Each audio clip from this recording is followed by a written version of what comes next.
Bên anh mà em nhìn người ta khóc, em lại đau. Em ơi vắng em anh chịu sao thấu. Giữ anh đi để nghe nỗi đau thầm thì.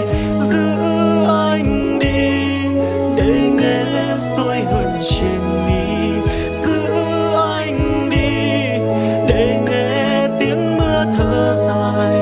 Giữ anh lại, người ta em bỏ cho ai để em đi về nơi nhớ thương đong đầy. Để em đi lòng